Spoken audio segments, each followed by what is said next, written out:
The views, thoughts, and opinions expressed in this podcast belong solely to those expressing them and do not necessarily reflect the OSIP Foundation Incorporated or any other group or individual.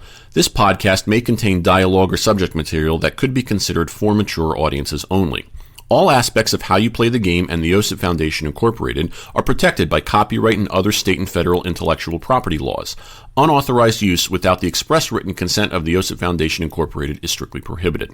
If you're interested in sponsoring How You Play the Game, please email us at podcast@osipfoundation.org. Your sponsorship may be tax deductible.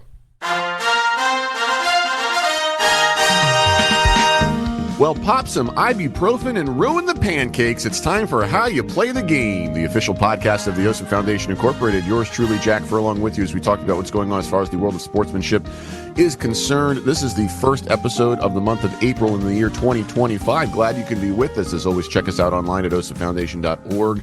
You can contact the show via the email address podcast@osipfoundation.org. On social media, we're at facebook.com/OSIP Foundation, X and Instagram, both at OSIP Foundation, hashtag How You Play the Game. As always, across the way from me, the producer engineer, Mr. Sean Ryan. Sean, hello, how are you? My kitchen's done. Great. And it's still standing. Yeah. Big renovation. Yeah. Took about 5 weeks. And the house did not collapse. The house did not collapse, even though Sarah and I did it like 80% of it on our own. And so we did it through Wren Kitchens. You know, they have a place they have a location in Lawrenceville. It's like I got a place there. I got a place there. They got, kitchens where you have like display kitchens, and they do like custom cabinets and everything. Mm-hmm.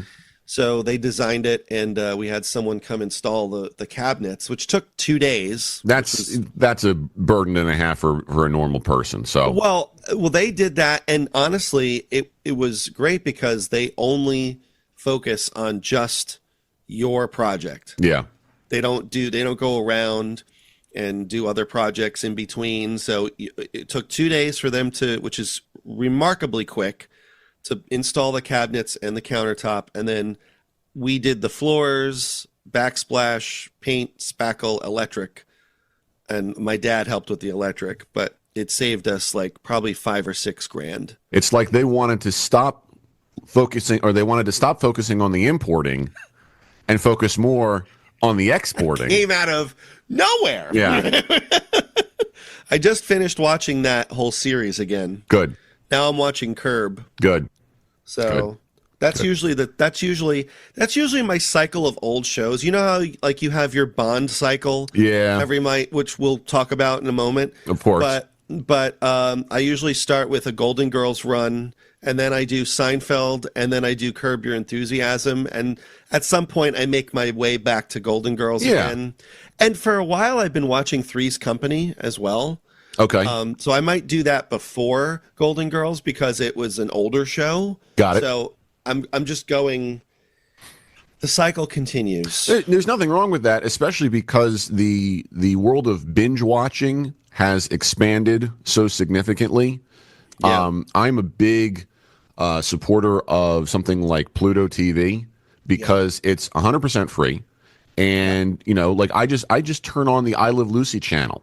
When there's nothing on, and just let that run in the background. I wish that they had a Who's Line channel. They have British comedy, but they don't always put Who's Line on it, even though it's the British version, which is okay. Clive Anderson, exactly, which is fine. And then, but like if they had like a real, like they used to have it on Max where you could just binge watch Who's Line, and they took that down, I think, because of like royalties and stuff. Mm-hmm. I think that's one of the reasons that they stopped making Who's Line recently as well. I'll tell you what. So my friend and I were talking about this the other day. He's starting to collect DVDs again because so many streaming services are dropping shows without warning. Yep. So it's actually advantageous for you to have a physical copy of the show that you want to watch.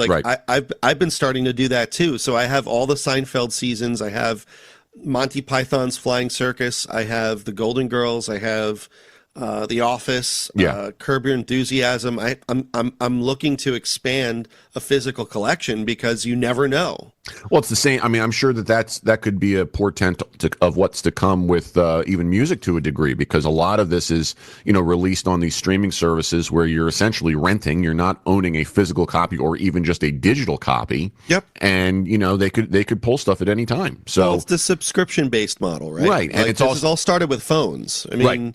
you get whatever you want. You get what package you want. You pay monthly, and then you pay it off, and then you still pay a subscription for the service. Right. And then, with video games as well, like you're not owning physical copies of the game, and it de-incentivizes developers to actually complete the game. Right. Because you have early access, and you can buy a game when it's incomplete. Exactly. It's like that's in no way, shape, or form acceptable in my. I agree with it. I agree with you. I mean, that parallels the what I was referencing when I said why they stopped making Who's Line.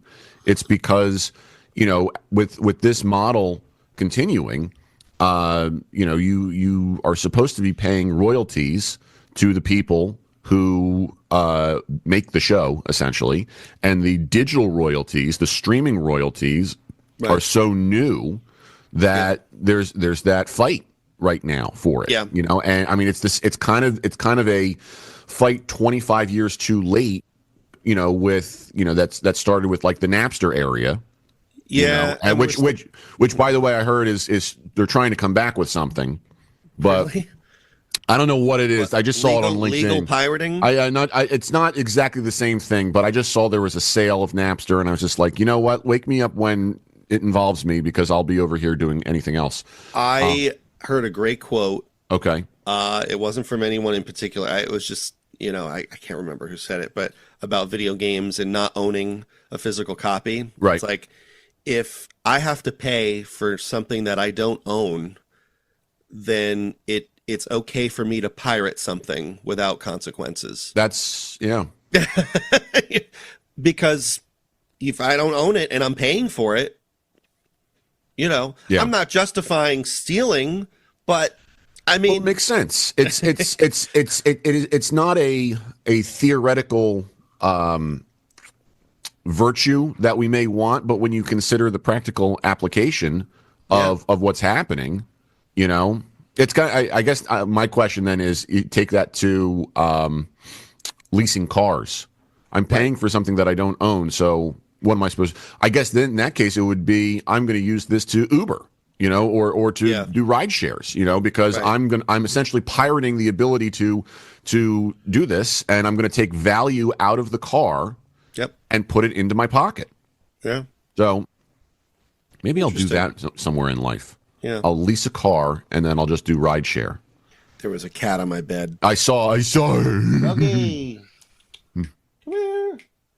She doesn't care. No, she's like the honey badger. She doesn't She's care. like, give me second breakfast. That's what she's saying. Your cat speaks English? Yeah. Wow. Yeah. Good for Fluent. you. Oh yeah. Yeah. She's a real bitch sometimes. Speaking of real bitches sometimes, let's go on to our topic today. Sure. Okay. Perfect segue. Yeah, I know, right? So this news broke while I was in Florida, and you and I have been kind of talking about it little by little over the past month or so. And I kind of alluded to it in the last episode very briefly, because we were talking about the changes made to the Yankees facial hair policy, and how in one 24 to 48 hour period at the end of February, the Yankees allow beards. Kathleen Kennedy's going to leave Star Wars, and now James Because her Bond. contract is up, right? Well, that, and she was talking about retirement and whatnot, but everyone was just like, friggin' finally, Yeah. And now James Bond has been ceded by Eon Productions to Amazon, and the Broccoli family no longer has creative control.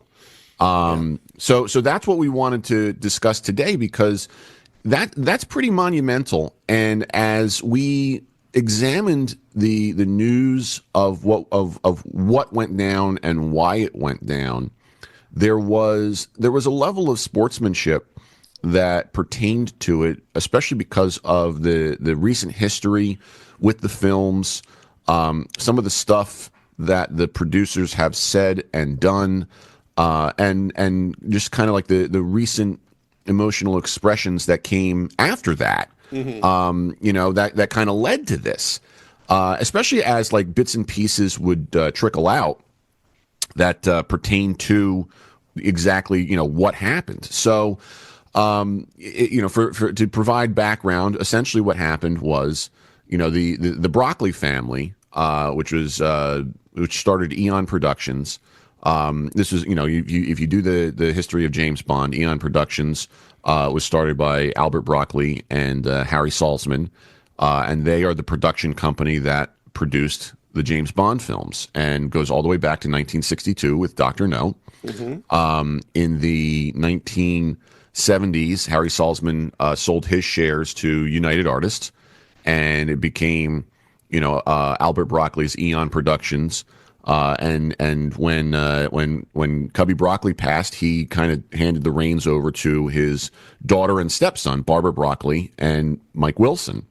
And they've all, the family has been in charge of it. They've had creative control for all this time, and you could see that following the passing of Cubby Broccoli in the late 90s, you could see a transition occurring because of the emotions and the opinions of Barbara and Mike Wilson. I think more so Barbara, and it led to some very questionable decisions at the end of the Pierce Brosnan tenure and into and throughout the Daniel Craig tenure that left us at this moment where all of a sudden, out of nowhere, Eon Productions, Barbara Broccoli and Mike Wilson have essentially said, we're done with this.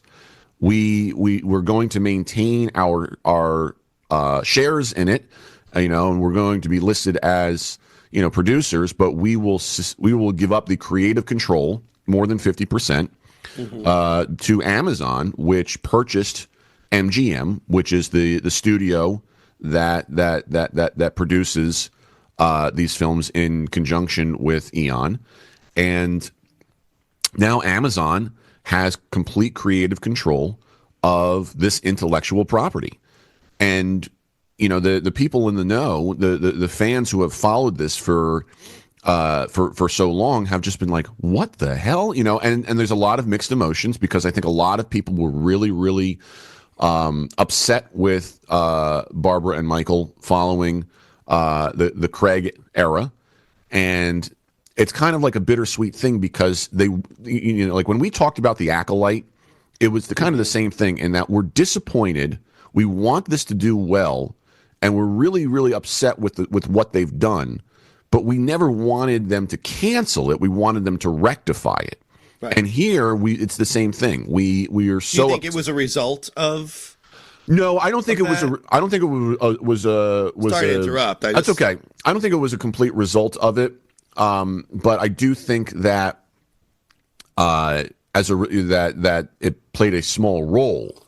And in this case, they when they essentially gave control to Amazon, they were it was kind of the same feeling of, we didn't want you to give up control, we just wanted you to do better. Right. And the things that came out kind of in the background point to the ideas of Jeff Bezos may have casually said in some way, shape, or form, I don't care what it takes, I want Barbara Broccoli out, because he was not happy with the working relationship that he had with Eon, and he was not happy with the direction of the franchise. And I believe they paid like $1 billion to Eon Productions. That's what I'm seeing. In order to essentially say, sell us the creative control, you can maintain a minority stake, and you just retire from Bond and you do other things. And for Mike Wilson, it makes sense, because he's like in his 80s, I think. I think Mike Wilson is really getting up there. He's had a great run. But Barbara's still, I think she's in what, her 50s or 60s, something like that. 60s, So I think. 60s, yeah. So she's still got it going on. So I think that, when people saw this, and heard that was the way that it went down, there were some mixed emotions. I kind of felt like when you look at the direction that Barbara went with the Daniel Craig era, with the decisions to wrap that era up, and then the decisions to essentially say, I want to focus on other things. Like she basically started producing every project except Bond, and she was bringing Daniel Craig into the projects. Yeah. Like it was like this. There's this weird love story going on here that just does not add up to something that the fans are going to like. Right. And I'm really torn. That was the microphone that Sean just moved. It was not. I farted. Guess. Yeah, you did. Okay. And I moved the microphone. They're not mutually exclusive. I will not edit that out. Leave it in. But you understand what I'm saying? Like, mm-hmm. I'm scared, but I'm not, because the recent track record shows that change is needed. The question is, can we trust these new people? And there's only one way to find out, and that's to see what they produce. So it's a bittersweet day to dissect this. Mm-hmm. I'll turn it over to you because I just rambled with the history. What are your initial reactions? So for a lot of fans, probably you and I included, mm-hmm. it would almost seem like a brief moment of vindication because of the way it was going with the Daniel Craig movies. That, Barbara Broccoli ceded control to Amazon because of just, it wasn't like you said, it wasn't a direct correlation, right? Right. Of because of the performance, but we kind of saw it back in the Brosnan era where things were sort of shifting a little bit away from old school Bond. Right. And I think a really great line of demarcation to determine what's new school and what's old school. I really think when John Barry stopped writing the music mm-hmm. for Bond was pretty much the line for me. Okay. In terms of, there was, one of the movies he took a break, right? During the Roger Moore era, he took breaks because of tax implications and work implications in the UK. So he did not. So he took the breaks not by choice, right? But he didn't do Live and Let Die, The Spy Who Loved Me, and that was Marvin Hamlish, right? Yeah, and For Your Eyes Only. Okay. So George Martin, the fifth Beatle, did Live and Let Die. Yes. Marvin Hamlish did The Spy Who Loved Me, and Bill Conti did For Your Eyes Only. Okay. And those were movies 1, 3, and 5 of the 7 that Roger Moore did. Yeah. So I feel like John Barry was the de facto composer of old school Bond, mm-hmm. right? Like we can agree on that. Yes, we can. Okay. Once he stopped, there was just, I don't know, because the music, the soundtrack offers such a environmental and all-encompassing feel to the movies that without that signature Barry sound, it loses a lot in terms of what it once was. And I think that's a good line of measure to separate the two eras, the two big eras of what old school Bond was and what new school Bond is. Yeah. And I think after he left, we sort of started to see a change, not with just the music, but with just the whole. The tenor changed, and it correlated to that. It wasn't a direct like Barry leaves and all of a sudden everything changes. It just happened to coincide. Right. So your microphone. Yeah, it keeps slipping. Leave it in. Bah. So I feel like Brosnan was sort of a transitionary period into the de facto new school Bond, which was Daniel Craig. Mm. And there was a big gap between Brosnan's last movie and it was a 4-year gap, I believe. It was almost as big. 2002 to 2006. Almost as big as License to Kill the Goldeneye. Yeah. So, you saw a big shift there.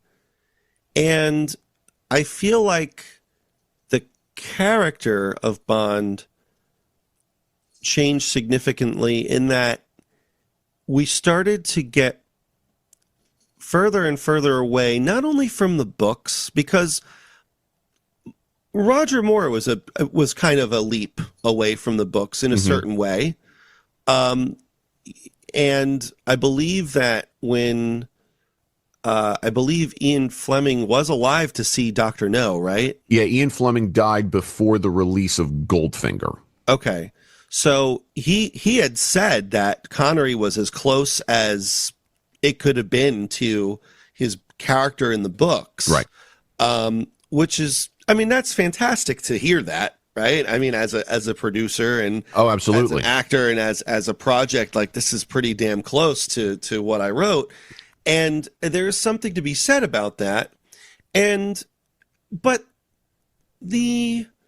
each Bond in that old school Bond era added something a little bit different, but not enough to completely go the other way from what Bond is as a core character. Right. Right. So like Roger Moore had a more campy feel, a more tongue-in-cheek, sort of a satire on himself, a parody of himself, in the newer movies, and you saw that you saw that evolve, and he was the longest tenured Bond in terms of number of movies. Number of movies, because in terms of time, it ended up being Daniel Craig. Right.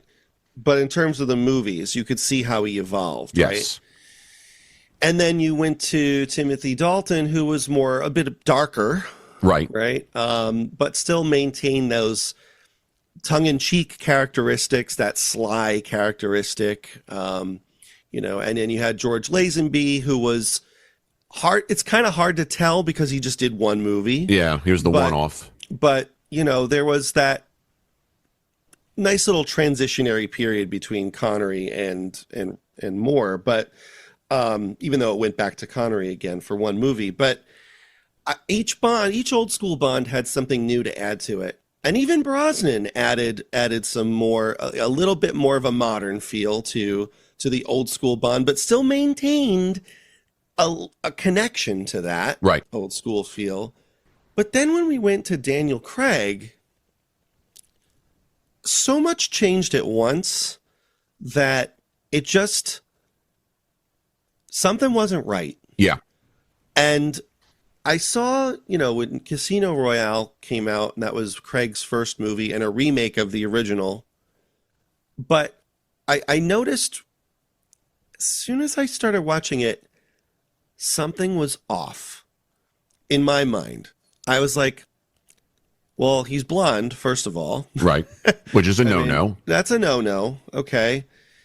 And true, Moore's character in Live and Let Die, his hair was darker, but as he aged, his hair got a little lighter. Which is fine. But he was a brunette.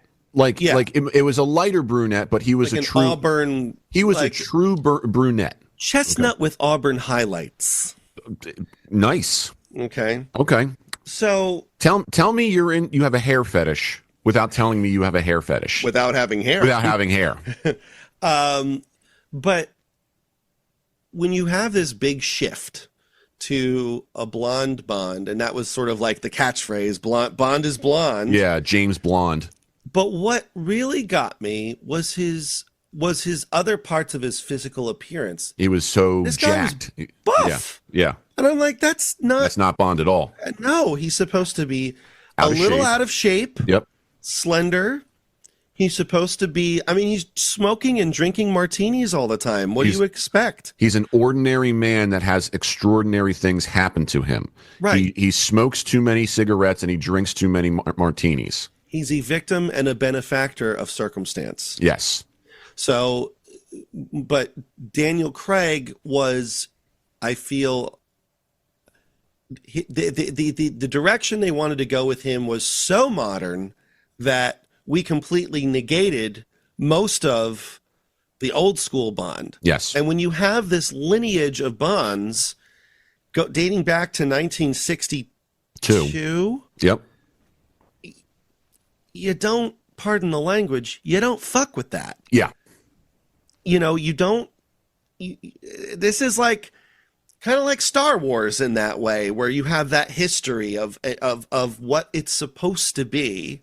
Right. And and it's okay to have creative differences. It's okay to take liberties. But if you take too many liberties, does it become the same thing again? You have a show Bible, and when you begin to deviate from that Bible, you basically create a new property.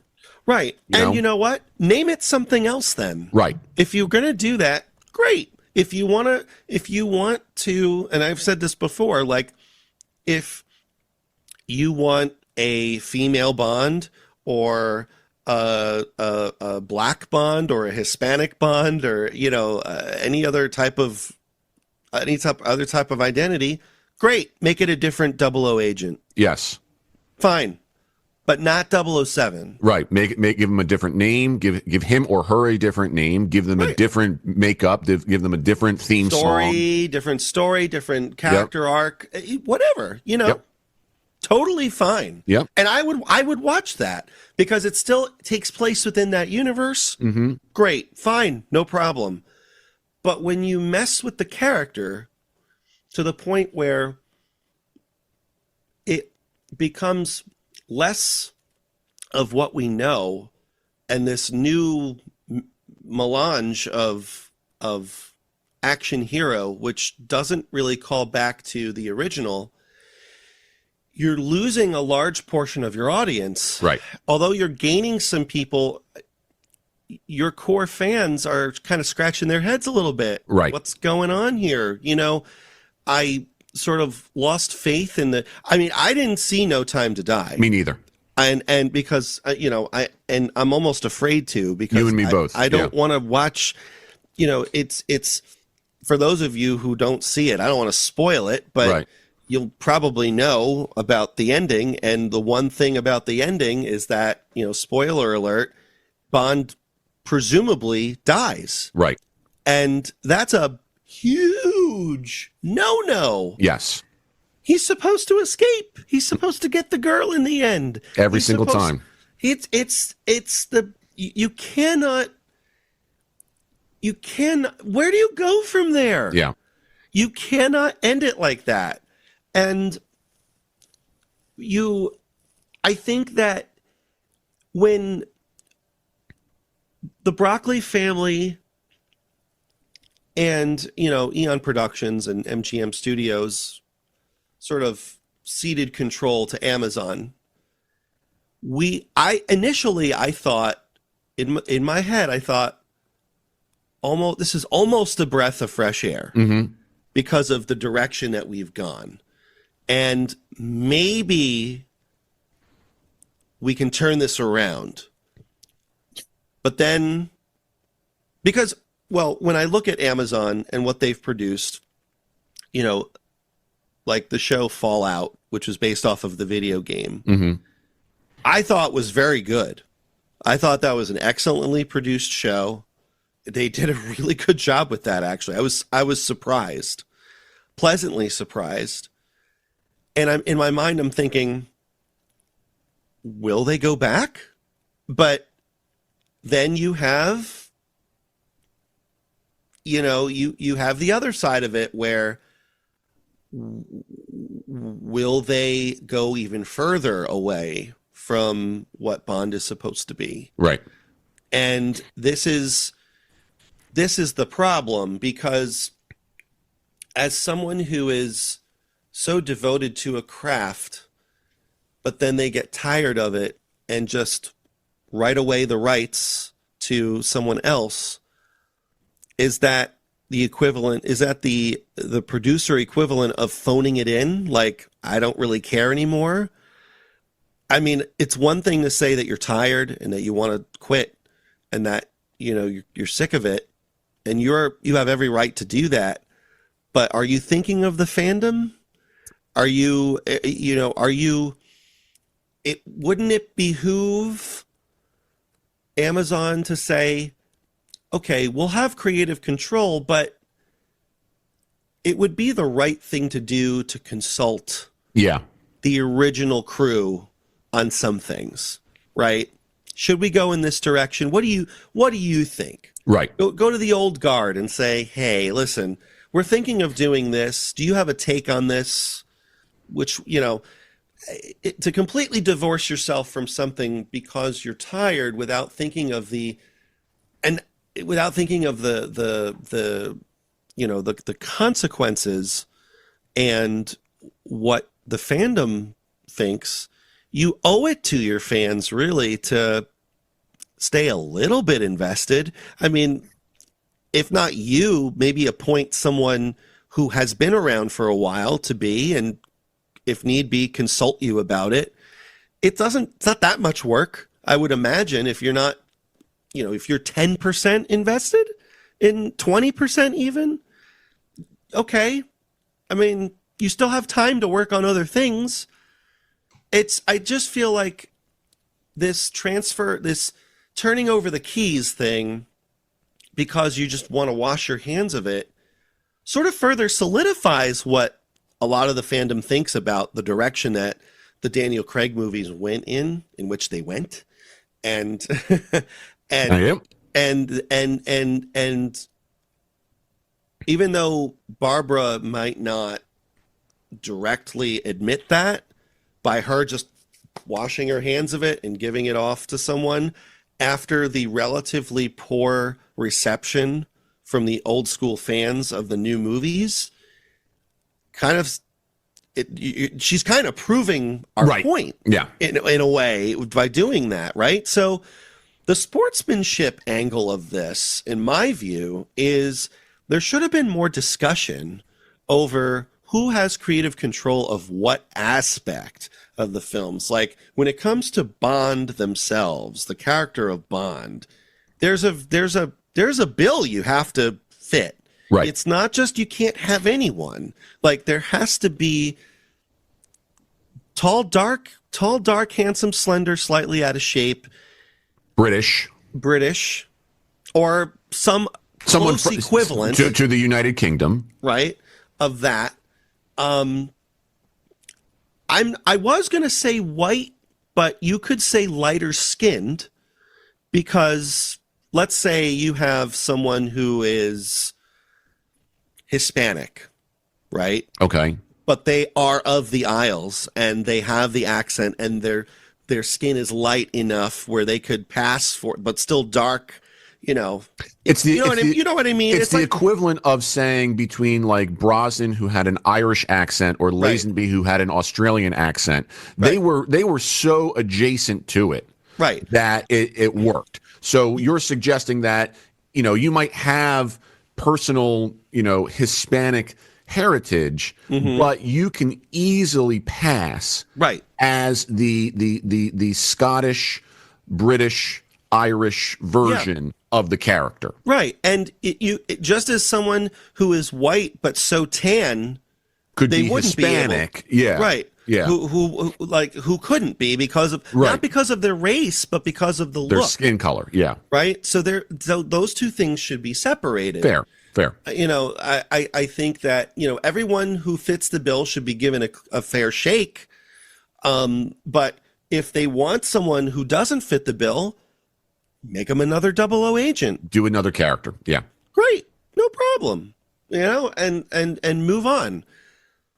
I'm worried that on one hand, again, there's that momentary point, there's that momentary feel of vindication, but I'm also worried that will Amazon go too far with this? That's something that a lot of people have suggested, not just because they feel like they could do the wrong thing and do a black bond or a female bond or something like that, but because they might go too far off the reservation with other projects. Like they've been talking about a project that focuses on Q or a project that focuses on Moneypenny. And to be honest with you, as I look at stuff like that, there's a part of me that isn't that concerned about that, because you're not messing with the character. You're within the universe. Maybe you create a Bond universe, like we have a Star Wars universe or a Marvel universe. Like, okay, like I know that change is scary, but change in that way, where you're essentially saying we're not touching this part of it. We respect this part of it so much that we're going to explore other corners of it so that we can regard this central figure and not feel like, let's take him in another direction or do this or do that. No. This is the Holy Grail, okay? Right. This is the gospel right here. And there's another corner here that we want to see if there's something here. Okay. Right. And if it doesn't work, it doesn't work, but you didn't screw with the main thing. Right. You know what I mean? Yep. And it's funny, as you were talking about the seating control, when you look at some of the greatest franchises, the greatest monuments in history that have this type of control at the top, and how they let the kids in, inside. Like I think about the Yankees. Okay, George Steinbrenner maintained control to the end. That being said, he started to let the kids make some of the calls, in the mid to late 2000s, and then he passed away, and and now they all had the new control and whatnot. Okay, but it was still George, Right. and can we make different, can we say different things now about how the Yankees operate? Yeah, I mean there's going to be debates up the wazoo, but it's not like George just said, I'm done with this, and it's like, okay, we'll go in a different, it's not like, okay, now that Hal has control, we're going to allow beards, and we're going to give them 3 alternate uniforms, and the tradition's going to be gone. No. It was a slow, evolving process, and with respect to the dignity and the history. Now, by contrast to that, take a look at Star Wars, okay? And they George Lucas, sold Lucasfilm. Okay. How often did they go back to George and say, we want your opinion on stuff? And the fact of the matter is that the people who did that when they didn't have to are the ones who had the success.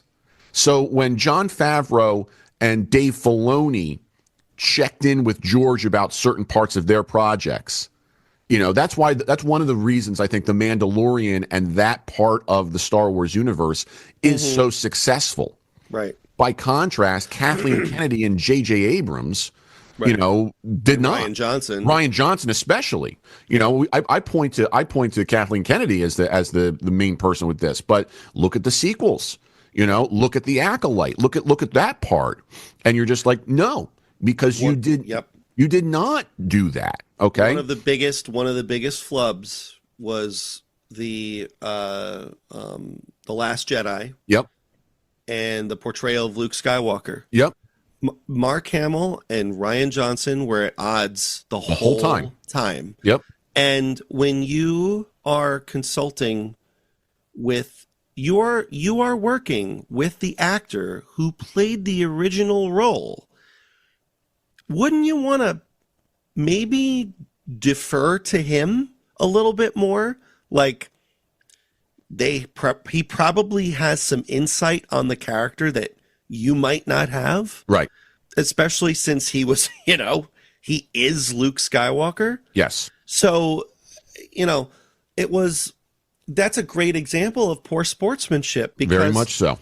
Filmmaking is very much a collaborative experience. It's a team. And when you when you make unilateral decisions without consulting, out of respect, you're not contractually obligated to. No, it's just the right thing to do. It's the right thing to do. Consult people and ask them, hey, you've done this. Right. Maybe, can you give me some pointers? Right. Can you suggest some directions? And then we can work together. And it was heartbreaking to see the way Luke Skywalker was portrayed. Right. In that film. It was just like, we go from the hero of the rebellion to almost really single-handedly bringing down the Empire. Right. To him starting his own Jedi Academy on Yavin 4 and bringing back the Jedi Order, to him being basically a homeless hermit. Exile on Octu. Yep. Drinking blue milk. It's green milk at that point. Oh, green milk. Yeah. Whatever. You milk, colorblind bastard. Cerulean milk. Yeah. Sea green milk. Ugh. Why'd you drink that creature's milk? It's green. Got me sick. But like, it just, I look at that and like, it was very rarely do I have an immediate reaction to a movie. Like, and that was one where you did. That was one where I think, did you and I see that? Yeah, we together? saw it late at night, and we walked out of there going, "The hell was that?" As soon as the credits were rolling, as soon as the credits were done, I was like, "What the fuck was that?" Yeah, like it was. I was so. I don't want to use the word disgusted, but I was very disappointed. It would have been funnier if they had remember the one with they did the mashup of that with the Seinfeld stuff behind it. Remember that? And in the one scene at the end when Luke Skywalker brushes his shoulder, and then in the YouTube video, that's where they freeze and you hear the ba-ding ding ding ding ding. Like that was better. Okay. Right. Yes. And then unfortunately it made me not as excited for Rise of Skywalker. Yeah, which was also also not great. No. And you could tell that a lot of, when J.J. Abrams took control of that again, you could tell a lot of stuff was retconned. Yeah. Like, where did Rose's character go? Yeah. Like, she was there, but she had like 2 minutes of dialogue, if that. Yep. Meanwhile, she was an integral part to episode 8. Whatever happened to Rose and Finn? Right. Like, whatever happened with that? Like, yeah. They completely just erased that. Yep. Because they thought it was shitty. Right. And sorry, but this is what happens when you jump around and you have different people controlling different aspects of the film, and the right hand doesn't know what the left hand is doing, and you're not consulting the original creators. I was just watching you on video, and you looked like you were doing the Maya he, Maya who. Yeah. That was sorry. That was sad. So yeah, it just I feel like I feel like to bring it back to Barbara Broccoli and Amazon, I almost feel like we're kind of going in the same direction, where I really hope that the producers at Amazon have the wherewithal to at least talk to the old crew a little bit and say, hey, what would you suggest? We don't have to follow your orders, but let's suggest maybe just let's talk about it a little bit. And to kind of piggyback off of that, a couple of things. First of all, remember that Star Wars did consult George Lucas for storylines for the sequels, and they threw it away. Yeah. So at least they did that. It turned out to be a poor decision. Right. Okay. And the expanded universe. Yes. Like Timothy Zahn. You had all this stuff, and what's funny is that when you see these people, when you see Filoni, when you see Favreau, even Tony Gilroy to a particular degree with the Andor stuff, when you see them dip into that kind of stuff, you can see why it succeeds. Right. Is it an exact copy and paste job? Not all the time, but you can see that. you're sitting on a gold mine, Trebek. It's gonna work. Even there was a slight nod to KOTOR with the introduction of the Kinrath in Rebels. Exactly. It's like, you know what? It's a small thing, but it makes such a big difference. It really does. Because Knights of the Old Republic, that's a good thing. Yeah. And when you have that little nod to that video game series, that's good. That's good. It shows that you have your ears to the ground. Right. Or if you tip your cap to Shadows of the Empire or any of that, kind of stuff. Similarly, if you go to that person and that person says, no, I'm good, I don't really have anything and whatnot, and they spurn you. Like if Ryan Johnson went to Mark Hamill and said, talk to me, I need to know what you think. And Mark Hamill just went, I don't really care. I'm here for the paycheck, whatever.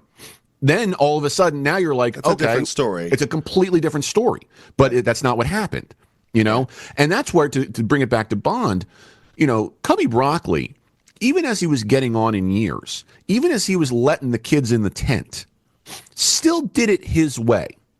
He still followed, the Bible that he had, and that's why you had, GoldenEye be as successful as it was.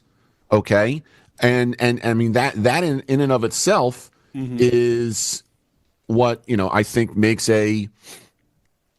kind of proves the point a little bit. Now, to kind of go back to the original point that you were making about John Barry and the old school Bond and the new school Bond and whatnot, there's a couple of different things that I feel like have to be taken into account as we make the argument. So first of all, we have to suspend a certain amount of reality when we deal with one of these cinematic universes, okay, with one of these intellectual properties, because in theory, okay, the character of James Bond would not be living this long, would not be doing this, okay? And the fact that we keep reinventing him without rebooting the series kind of shows you that what we're essentially doing is we've created a superhero, okay, this immortal superhero who stands for more than just reality to a particular degree.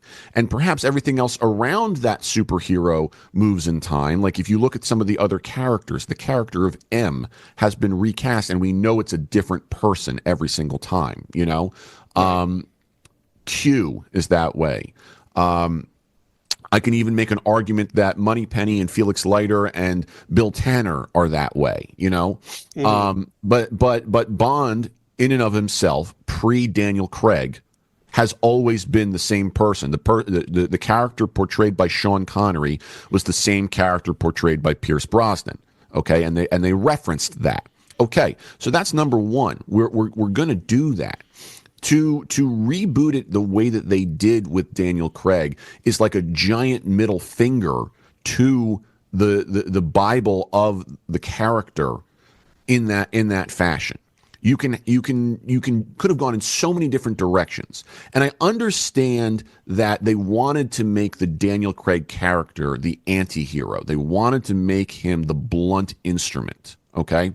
But you could have done that and still respected what had come before. Because if you look at the way that the characters were created, like you said, you've got Connery who set the bar. We know that Lazenby was the one-off. Okay. We know that Roger Moore was the campy one. He to me, he highlighted the romantic humor and comedian, okay, of the character without necessarily downgrading anything else. Okay. Dalton arguably was the closest to Fleming that you had, even though it was only for 2 movies. Okay, like he was the assassin, he was the spy. Connery was had every attribute at the highest level, whereas Dalton really took that assassin spy level up to being that, and unfortunately only had the 2 movies. Brosnan was the elegant one. Okay, he was the high roller. He was the almost like the reincarnated Connery to a particular degree. and then to just take all of that and say, screw it, we're doing something else, Right. really didn't make a whole lot of sense. And if you want to use the music as kind of the scale to follow that, you know, Barry last did The Living Daylights in 1987, which was Dalton's first movie.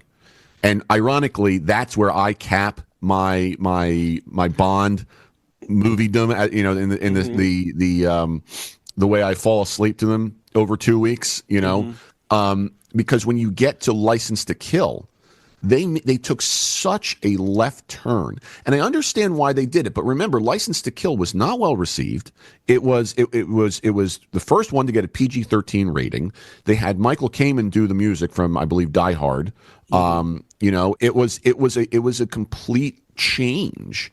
Now, ironically, they felt they were going back to Fleming by doing that, but the world was just not ready for it.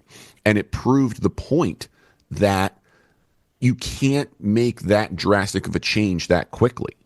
You could have done something with it. You could have, you know, imagine, for example, if License to Kill was a notch or two less gory, and less violent, and had John Barry do the score.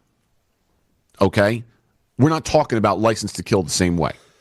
Right. And then you get to Brosnan. Well, and there you got the 6-year gap because of United Artists and blah blah blah blah blah. Okay, and that's where Dalton leaves. You get to Brosnan. Yeah, the music was terrible in GoldenEye because of Eric Serra, but you could see the resurgence after that. Okay, by the time you get to The World Is Not Enough in 1999, to me that was the new pinnacle.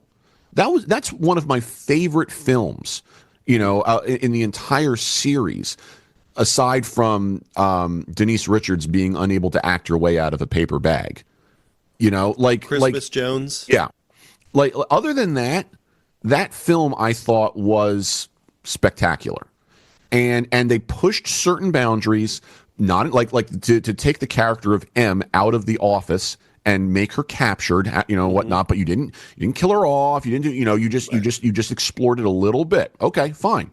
And then all of a sudden comes Die Another Day, and you have that was another portent of things to come, because prior to that, in the previous movie, you created a relationship between Judi Dench's M and Pierce Brosnan's Bond that was essentially destroyed in Die Another Day because he was captured for 14 months.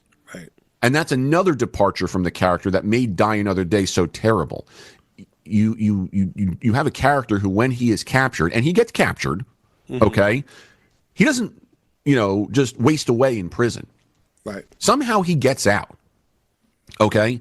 He's not going to be there for 14 months. Now, I recognize that there's that kind of would destroy some of the themes and story arcs of Die Another Day, but there could have been other things that you could have done there. Yeah. And then for Barbara Broccoli to say, in a post 9/11 world, after you went above and beyond almost ridiculously with Die Another Day, kind of like how Moonraker did a little bit, you know, to necessitate For Your Eyes Only, to just say, yeah, we're moving on. Especially after Brosnan was supposed to get the gig after Roger Moore, and he lost it and had to wait until 1995 to get it. Why did he lose it? Because he was under contract with NBC with Remington Steele. Oh. Okay? And essentially, they had an option to pick up the show for one more season. And for all intents and purposes, it looked like they were not going to do it. They were going to cancel the series. So they went ahead, they casted Brosnan. They were about to announce him as the new Bond.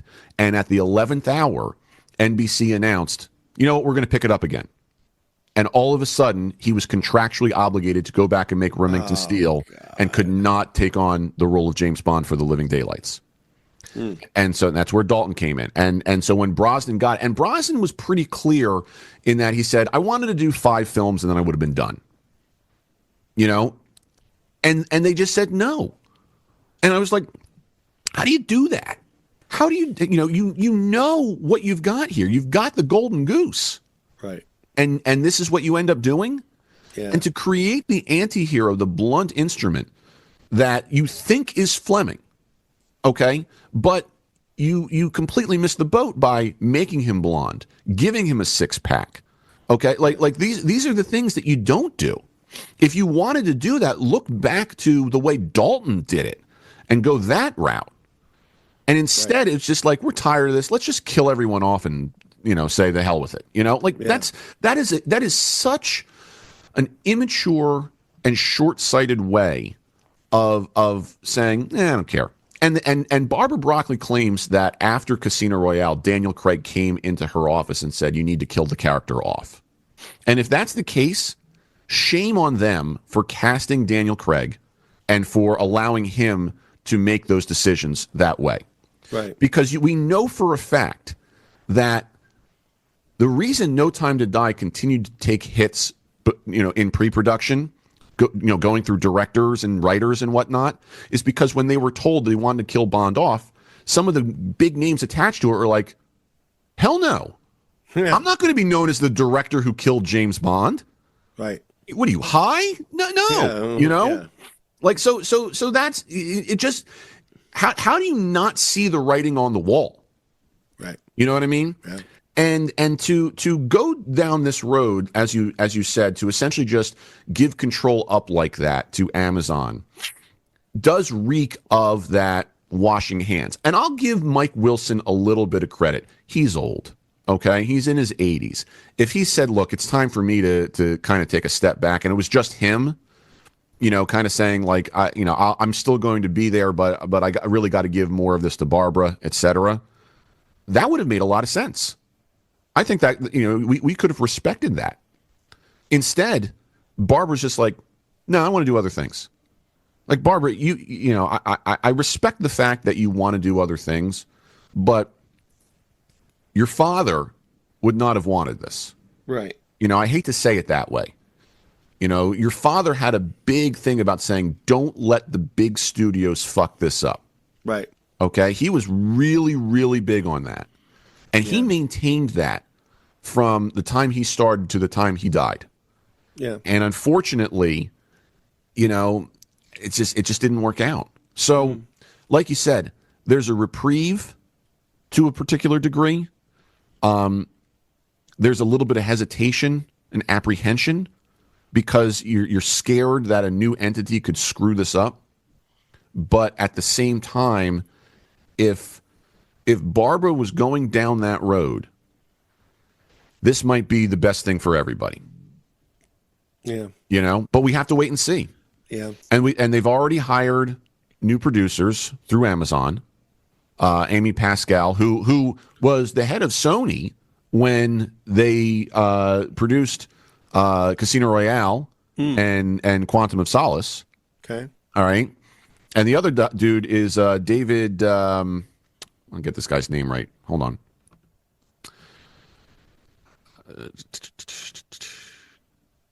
David Heyman, who did the Harry Potter films. So I'll, let's just keep our fingers crossed. Yeah. So that's kind of where I'm where I am. Yes. And I, to kind of wrap it up with sportsmanship, we see this in the creative world all the time. We see this in the intangible world of entertainment, whether it's sports, whether it's art. It's, there's a right way to do these things and a respectable way to do these things. It's not about what you say or what you do. It's how you say it or how you do it. Right. And we have plenty of examples where things were done the correct way, and we have plenty of examples where they were done the incorrect way. This probably leans a little bit more towards incorrect, but at the same time has the potential to bounce back more towards the benefit. But we have to wait and see. Yeah. And it's understandable, I think, to feel the emotions that we feel as the deeply invested fans. I would caution the fandom just to say, look, it's okay to not like change, to be afraid of change. It's okay to feel the things that you're feeling, but don't go to ridiculous lengths to say or do anything that really, sets fire to everything because you're upset with this. Right. You can be upset with this. You can feel funny things because of this, but wait and see, because the chances of good stuff happening are just as great as the opposite. Yeah. That's kind of it. So I think that's enough. I think we've destroyed Bond enough today, like Barbara Broccoli has. Yeah. And but we'll move on. Hopefully, baseball's starting, and we'll have more topics to discuss. Yeah. And we'll go from there. Sounds good. Sean, thank you very much. Of course. As always, everyone, you can check us out at osipfoundation.org. The email address is podcast@osipfoundation.org. Facebook.com/osipfoundation, X and Instagram @osipfoundation, hashtag how you play the game. We'll talk to everybody in just a few short weeks, and until then, treat each other with respect. How You Play the Game is a production of the OSIP Foundation, Incorporated. The producer-engineer of this episode is Sean Ryan. Music by Soundspring Studio. The executive producer of How You Play the Game is Jack Furlong. For more information, visit osipfoundation.org.